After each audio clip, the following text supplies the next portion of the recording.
ازيكم؟ ايه الاخبار؟ يا رب تكونوا بخير. في حد من الاصدقاء طلب مني في الكومنتات ان هو عايز طريقه سهله ان هو يقدر يعمل بيها تيوننج للفوكال، فالنهارده هوريكم الطريقه دي باستخدام نيوتون وهو بلجن في الاف ال استوديو.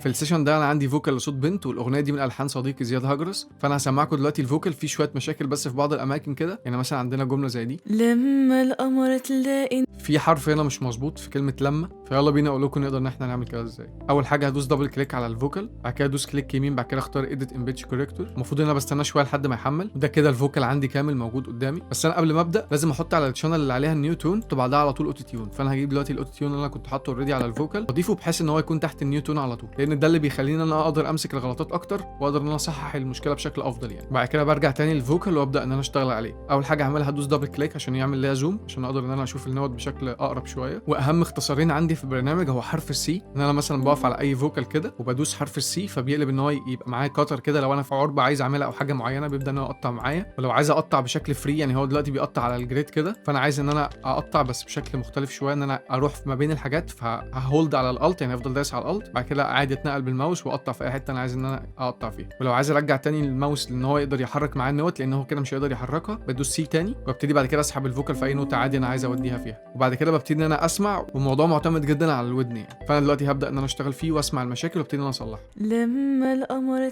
دي دلوقتي الحته اللي فيها المشكله، فانا هبدا ان انا اصلحها. لما القمر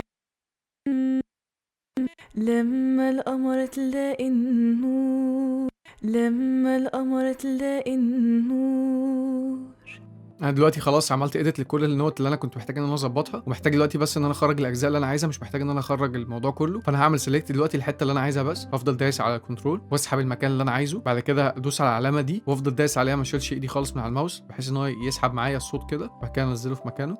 ويلا بينا نسمع قبل وبعد ونشوف الموضوع وصل لفين. لما القمر تلاقي النور لو ملاحظين كلمه لما الدخله بتاعتها فيها مشكله. لما القمر تلاقي النور. بس وبكده اكون خلصت الفيديو. اتمنى ان يكون الفيديو عجبكم، وفي حاله لو انتوا عندكم فوكالز فيها مشاكل اكتر من كده، لان الفوكال قدامي ده كان هو مشاكله بسيطه خالص، فممكن تبعتوا لي وانا اظبط لكم واعمل لكم فيديو مخصوص للفوكال بتاعكم. اتمنى يكون الفيديو عجبكم، ما تنساش ان انت تعمل سبسكرايب ولايك وشير مع حد من صحابك يكون مهتم بنفس الموضوع، واشوفكم في فيديو جديد.